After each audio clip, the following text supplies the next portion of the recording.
అయితే మీరు అన్‌స్టాపబుల్ షోకి ఎలా వెళ్ళగలిగారు? ఎలా వెళ్ళగలిగానంటే ఇట్లనే ఒక యాంకర్స్ అంటే మీ మీడియా వాళ్ళే ఒక రిఫర్ చేశారు. వాళ్ళు హ్మ్. బాలకృష్ణ సార్‌కి యాక్సిడెంట్ అయింది. హ్మ్. చెయ్యి ఫ్రాక్చర్ అయింది ఆ టైంలో. హ్మ్. హ్మ్. అయితే హ్మ్. ఆ షో అప్పుడు అంటే 2 ఎపిసోడ్స్ అయింది. థర్డ్ ఎపిసోడ్ తర్వాత ప్రోమో రిలీజ్ అయింది. ప్రోమో రిలీజ్ అయ్యే టైంకి షో మీద చాలా బ్యాడ్ కామెంట్స్ వచ్చినాయి వాళ్ళకి. ఇగ ఓకే. షో బాలకృష్ణ మీద నెగెటివ్ కామెంట్స్ చాలా తయారైనాయి. ఈయన పెద్ద హోస్టింగ్ వస్తాడా? అదా? ఇదా? అని కూడా చాలా నెగెటివ్. ఆ టైంలో ఎవరినో కొన్ని మంచిగా పట్టుకుందాం అనే టైం ఇంకా కొన్ని టీవీ ఛానల్స్‌లలో నాది చాలా వచ్చినాయి నా హ్మ్. ఇంటర్వ్యూస్. హ్మ్. ఈయనని పట్టుకుందామని నన్ను ఒకతను పట్టుకున్నాడు. ఒరిజినల్‌గా ఆ ఇంటర్వ్యూకి పోయేదాకా అంటే ఆ షోకి పోయేదాకా ఆ పేరు నన్ను డిస్క్లోజ్ చేయలేరు. నేనేందంటే ఎవరైనా గానీ నన్ను ఇంటర్వ్యూ అడిగితే ఇంటర్వ్యూ ఇస్తాను నేను. నా హ్మ్. షెడ్యూల్‌ని బట్టి ఇస్తాను. కానీ నాకు డీటెయిల్స్ కావాలి. ఇప్పుడు మీరు ఏదో ఛానల్‌లో ఏదో ఇచ్చుకుంటే రేపు పొద్దున దానికి రెస్పాన్సిబుల్ నేనెందుకు అవుతా? అంటే సార్ అట్లా షో పేరు చెప్పలేను. కానీ నాకు మీ ఇంటర్వ్యూ కావాలంటారు. నేనన్నా అట్లా ఇవ్వలేను నేను. నాకు ఏదన్నా డిస్క్లోజ్ చేయకుండా మీరు ఏదో దాంట్లో ఇచ్చుకుంటే రేపు పొద్దున మీరే ఇచ్చిర్రని చెప్తే నేను ఎట్లా అంటే, సరే మనం పోదాము ఆ మేనేజర్‌ని కల్పిత్తా అని అక్కడ మన మేనేజర్ ప్రదీప్ అని ఉన్నాడు ఒకాయన. తనని హ్మ్. కలిసాను. హ్మ్. సార్ ఇది పరిస్థితి అన్‌స్టాపబులే కానీ ఇంక పబ్లిక్‌లోకి రాలేదు. థర్డ్ ఎపిసోడ్ మీదే. అంటే షో ఇట్లా కొద్దిగా పడిపోయింది. మీ ద్వారా లేపాలనుకుంటున్నాను. మీ ఇంటర్వ్యూ కావాలి. ఇట్లా హ్మ్. ఉంటది అంటే మొత్తం చెప్పిండ్రు అప్పుడు నాకు. హ్మ్. ఇలా ఉంటది. హోస్టింగ్ అన్నప్పుడు వేరే వాళ్ళు ఉండే. కానీ లాస్ట్ టైమ్‌లో బాలకృష్ణ, అనిల్ రావిపూడి వచ్చారు. Sorry okay. బ్రహ్మానందం, అనిల్ రావిపూడి వచ్చారు. ఓకే. అలా చెప్తే చేశారది. ఓకే. హ్మ్. ఎలా అనిపించిందప్పుడు? చాలా బాగుంది. చాలామందయితే బాలకృష్ణ సార్‌ని ఏదో అనుకుంటారు. కానీ రియల్‌గా చూస్తే అయితే అంటే ఊహించిన దానికంటే చాలా డిఫరెంట్ ఉన్నారు. హుహు. చాలా క్లోజ్ ఉన్నారు. ఇప్పటికి వాళ్ళ పీఆర్‌ఓ నాకు కాల్ చేస్తుంటారు. ఒరిజినల్‌గా నేను అంటే బాలకృష్ణ సార్‌కి నేను కమిట్మెంట్ ఏమి ఇచ్చిందంటే, ఇప్పుడు నేను ఇట్లా డ్రైవింగ్ నేర్చుకున్న తర్వాత చాలామంది నన్ను అప్రోచ్ అవుతున్నారు. డ్రైవింగ్ నేర్చుకున్నారు. అవును. నేను కార్ డ్రైవ్ చేస్తాను. ఓహ్! హ్మ్. హ్మ్. నేను కార్ దాని డ్రైవ్ గురించి చేస్తా. మాట్లాడదాం. మీరు చెప్పండి. యాహ్! హ్మ్. అయితే నేను డ్రైవింగ్ నేర్చుకున్న తర్వాత చాలామంది నాకు డ్రైవింగ్ నేను కూడా నేర్చుకుంటా అని చెప్పి నాకు ఫోన్ చేస్తున్నారు. మా అందరి డిజేబుల్ పర్సన్ చూసి నేను ఒక డ్రైవింగ్ స్కూల్ పెట్టాలని అప్రోచ్ అయ్యాను. అంటే హ్మ్. లాస్ట్ హ్మ్. ఇయరే అప్రోచ్ అయ్యాను. అప్పుడు ఉన్న గవర్నమెంట్‌కి. అది ఇంకా పెండింగ్‌లో ఉంది. ఓకే. నాకేందంటే ఒక 1000 స్క్వేర్ యార్డ్ ఓపెన్ ల్యాండ్ అడిగి దాని హ్మ్. మీద ట్రాక్ చేసి ఒక 2 కార్లు తీసుకొని చేద్దాం అనుకున్నా. దానికే బాలకృష్ణ సార్ కూడా హెల్ప్ చేస్తా అన్నారు. హ్మ్. అప్పటినుంచి రెగ్యులర్‌గా నాకు ఎవరి 15 డేస్, 1 మంత్ అట్లా వాళ్ళ పీఆర్‌ఓలు ఫోన్ చేస్తుంటారు. సార్ అడుగుతున్నారు ఏమన్నా అప్రోచ్ అయ్యిండ్రా? పర్మిషన్ వచ్చిందా? అది ఇది అని. అలా. హ్మ్. హ్మ్. తను హ్మ్. రిబ్బన్ కటింగ్‌కి వస్తా అన్నారు నా స్కూల్‌కి. ఓకే. అందుకే డ్రైవింగ్ స్కూల్ పేరు కూడా ఆ సార్ పేరే పెట్టాను నేను. అన్‌స్టాపబుల్ డ్రైవింగ్ స్కూల్ అని ఆ సార్ ముందే డిసైడ్ చేశాను నేను ఆ పేరుని కూడా. ఓకే. యాహ్! అయితే ఇప్పుడు డ్రైవింగ్ అన్నారు కదా! నార్మల్ పీపుల్‌కే డ్రైవింగ్ చాలా కష్టం నేర్చుకోవటం. అవును. మరి అసలు హైట్‌కి, దానికి అసలు బ్రేక్, క్లచ్ అని మీకు స్పెషల్‌గా ఏమైనా డిజైన్ చేసుకున్నారా అంటే కార్‌లో? స్పెషల్‌గా అంటే కొద్దిగా స్పెషల్ ఉంటది. అంటే మా డిజేబుల్ పర్సన్స్‌కి ఆటోమేటిక్ వెహికల్స్ ఇస్తారు. ఈ ఓకే. క్లచ్ గేర్స్ ఉన్న వెహికల్స్ ఇవ్వరు. హ్మ్. అది హ్మ్. లాలో ఉంది. ఆటోమేటిక్‌గా ఓన్లీ ఎక్సిలరేటర్, బ్రేక్. హ్మ్. ఎక్సిలరేటర్, బ్రేక్‌ని పెడల్స్‌ని నేను హైట్ చేపించుకొని, హ్మ్. ఇప్పుడు ఇక్కడ హైట్ పెరగడానికి కుషన్ ఎట్లేస్తారో, ఆ సీట్ హ్మ్. మీద కుషన్ ఏసి నేను అడ్జస్ట్ చేసుకొని చేపించుకున్నదది. ఓకే. అది యాస్ పర్ ఆర్‌టీఏ గవర్నమెంట్ ప్రకారం నేను పర్మిషన్ తీసుకొని మాడిఫై చేపించింది.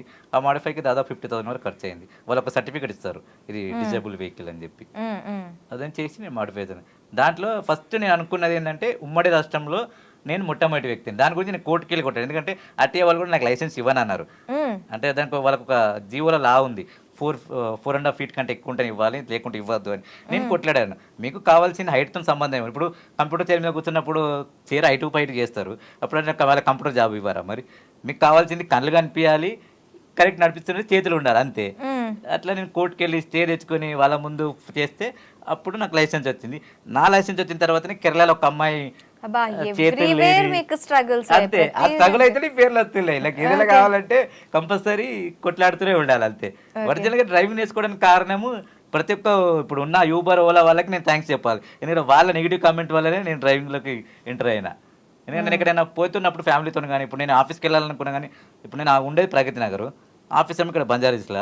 హ్మ్. రావడం, పోవడం యూబర్ ఇట్లా ఓలా అవే బైక్స్ గాని, ఆటోస్ గాని బుక్ జేయాలి. హ్మ్. చాలామంది ఏం చేస్తుండంటే నన్ను ఎక్కించుకొని కొంతమంది ఎట్లుంటారంటే కామెంట్ చేస్తుండే. అరే ఇట్లా ఈ పొట్టి పిల్లాడు వచ్చిండు, లేకుంటే లిల్లీపుట్ వచ్చాడు ఇట్లా ఇట్లా అని కామెంట్ చేస్తుండే. వాళ్ళు హ్మ్. ఇప్పుడు మీరు చెప్పినట్టు హిందీ మాట్లాడతారు. నాకు హిందీ రాదనుకుని వాళ్ళు హిందీలో మాట్లాడుతుండే. హ్మ్. ఎవరెవరికో ఫోన్ చేసి సెల్ఫీలు తీసుకొని ఏదో ఇట్లా ఉన్నారు అట్లా ఉన్నారు చెప్తే నాకు అక్కడ చాలా ఫీల్ అయింది. ఎందుకంటే నేను ఒక్కడిని ఉంటే ఏం కాదు. ఫ్యామిలీతో పోయినప్పుడు కూడా అరే నాకు పెళ్ళైంది ఇట్లా ఒక బాబు ఉన్నాడట అది ఇది అని వాళ్ళ దగ్గర కామెంట్ చేస్తుండే. హ్మ్. నేను అక్కడ ఎందుకంటే ఇప్పుడు మనతోనే నమ్ముకున్న ఒక భార్య పిల్లలకి మనం సపోర్ట్ ఇవ్వకుండా వాళ్ళకి నెగెటివ్ కామెంట్ వస్తే రేపు పొద్దున నేను ఏం చేయగలుగుతా?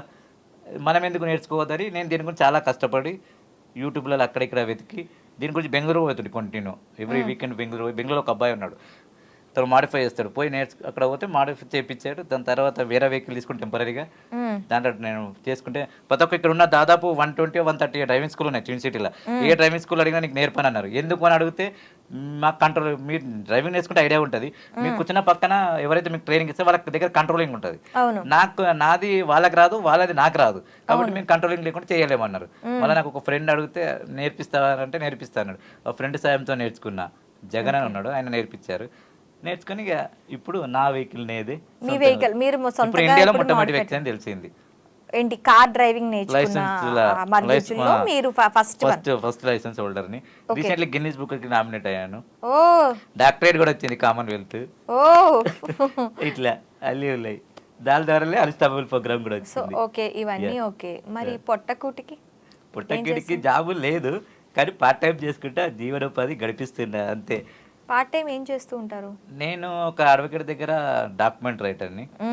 ఒక కంపెనీ ఉంది, కన్స్ట్రక్షన్ కంపెనీలో నేను అకౌంట్స్ మేనేజర్ని. నేను బీకామ్ చేశాను. నేను డిగ్రీలో కూడా రికార్డునే. ఉమ్మడి రాష్ట్రంలో మా మరుగుజ్జుల దాంట్లో మొట్టమొదటి మరుగుజ్జు 2004లోనే డిగ్రీ అయింది. డిగ్రీ చేసిన మొట్టమొదటి వ్యక్తిని.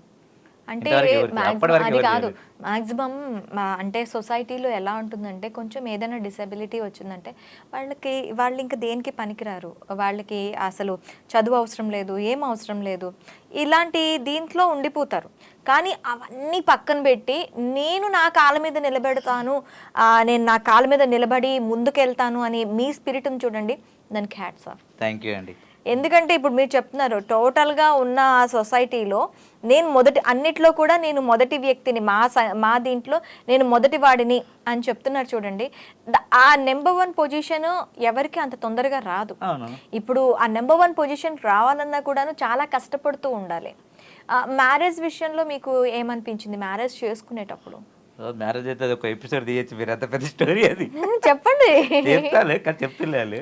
జనరల్గా ఎట్లా అంటే మ్యారేజ్ అవుతుందని నేను కళలో కూడా అనుకోలేదు ఫస్ట్ ఆఫ్ ఆల్. ఎందుకంటే జనరల్గా ఇప్పుడున్న సొసైటీ పరంగా కానీ ఎవరైనా కానీ అందరికీ కావాల్సింది హైట్, పర్సనాలిటీ ఉన్న వ్యక్తులను.